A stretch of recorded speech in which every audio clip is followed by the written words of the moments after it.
बाराबंकी से खबर, जहां पर मृतक महिला सिपाही विमलेश पाल का हत्यारा गिरफ्तार हुआ है। बाराबंकी पुलिस ने हरदोई में तैनात सिपाही इंद्रेश मौर्य को गिरफ्तार किया है। सिर के पीछे से वार कर इंद्रेश मौर्य ने विमलेश पाल की हत्या की थी। सिर पर गहरी चोट के चलते महिला सिपाही विमलेश ने दम तोड़ दिया है।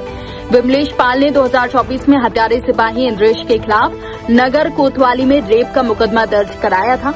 इंद्रेश द्वारा कोर्ट मैरिज करने पर विमलेश ने मुकदमे में सुलह कर ली थी। हत्यारे सिपाही इंद्रेश से लगातार पत्नी का दर्जा मांग रही मृतक विमलेश पाल वैगनार कार से मृतका से मिलने आया था। हत्यारा सिपाही इंद्रेश मौर्य हत्या करने के बाद वापस सुल्तानपुर चला गया था। हत्यारा सिपाही विघटित हो रहे शव को परिवारजनों की मर्जी से अंतिम संस्कार किया गया। पोस्टमार्टम रिपोर्ट में सिर में गहरी चोट से मृतका सिपाही विमलेश की मौत की पुष्टि हुई है। अवगत कराना है, कल दिनांक 30/7/2025 को थाना मसौली क्षेत्र के हाईवे पे ही खेत में एक लेडी कांस्टेबल जिसका नाम विमलेश पाल था, जो हमारे थाना सुबेहा में पोस्टेड थी, उसकी डेड बॉडी मिली थी, जिसको हम लोगों ने पोस्टमार्टम हेतु और बाकी चीज़ों के लिए हॉस्पिटल भेजा था। इस क्रम में आप सभी लोगों को अवगत कराना है कि आज इस घटना का हमारी टीम ने सफल अनावरण किया है, जिसमें एक कांस्टेबल जिसका नाम है इंद्रेश, उसको हम लोगों ने अरेस्ट किया है आज। और इसमें जो पूरी पूछताछ हुई है, पूरी जो जानकारी हुई है, उसमें ये घटनाक्रम सामने आया है, जिसमें ये जो दोनों लोग हैं, जो लेडी कांस्टेबल और ये जो जिसने घटना कारित की है इंद्रेश, इन दोनों ने पिछले साल कोर्ट में शादी करी थी। इसमें विमलेश ने पिछले साल इस पे बलात्कार का मुकदमा लिखवाया था।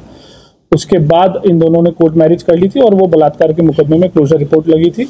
लेकिन शादी करने के बावजूद भी ये इसको पत्नी की तरह साथ नहीं रख रहा था। और जो ये लेडी कांस्टेबल थी, इसका ग्रीवांस यही था कि मुझे पत्नी की तरह ही साथ में रखो और प्रॉपर सारा फंक्शन वगैरह हम लोगों का होना चाहिए।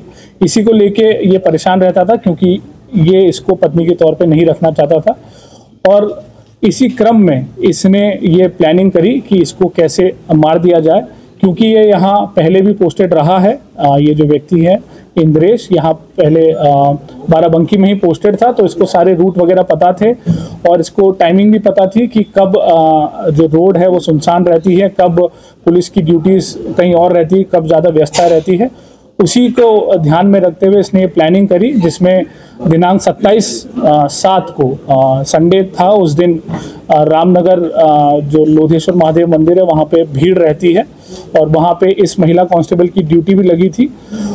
तो इसने पता कर लिया कि वो उसकी ड्यूटी कब लगी है और वो कब जाएगी। उसी का फ़ायदा उठाते हुए ये लखनऊ से अपनी वैगनार गाड़ी से यहाँ आया। इसने मेन रूट का इस्तेमाल नहीं किया, ताकि इसकी गाड़ी का कहीं पे भी डिटेक्शन ना होने पाए। वो जो ऑफ रूट है वहाँ से होते हुए ये मेन हाईवे पे पहुँचा। जब ये महिला वहाँ पे जा रही थी, इसको रास्ते में रोका, इसको बातचीत करने के बहाने से वहाँ पे रोका, 10-15 मिनट इनसे बातचीत करी। और फिर वहाँ खेत में जब जो ये लेडी कांस्टेबल है, इनको टॉयलेट के लिए जाना था, तो ये जैसे ही खेत में नीचे उतरी, ये पीछे से उसको धक्का देके उनका गला दबा दिया, जिससे वो अधमरी स्थिति में हो गई। और फिर अपने कार के जो पाने से इस महिला के सर पे 3-4 वार किए, जिससे उसकी वहीं पे मृत्यु हो गई। वहाँ से फिर ये अपने दूसरे रास्ते से फतेहपुर होते हुए ये वापस लखनऊ भाग गया। और इसमें इस व्यक्ति पे किसी को भी शक ना हो, इसके लिए इसने लगातार उस रात के बाद से इस महिला के फ़ोन पे वो लगातार मैसेज करता रहा, ताकि वो अलीबाई क्रिएट कर सके कि मुझे भी नहीं पता है कि मेरी पत्नी कहाँ है और मैं खुद उसको लगातार फ़ोन कर रहा हूँ।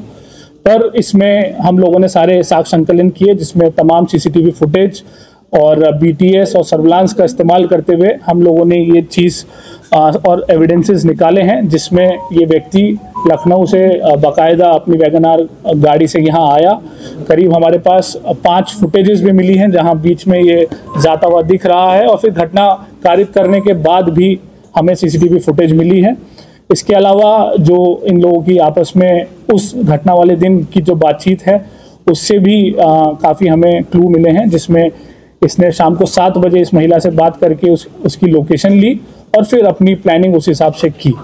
तो ये चीज़ें मोटी मोटी निकल के आई हैं और इसमें हमने जो घटना में प्रयोग कार है वो बरामद की है, जो उसने पाना यूज़ किया था वो बरामद किया है, और मृतका का जो बाकी जो पहचान पत्र इसके पास थे वो भी हम लोगों ने इससे बरामद किए हैं।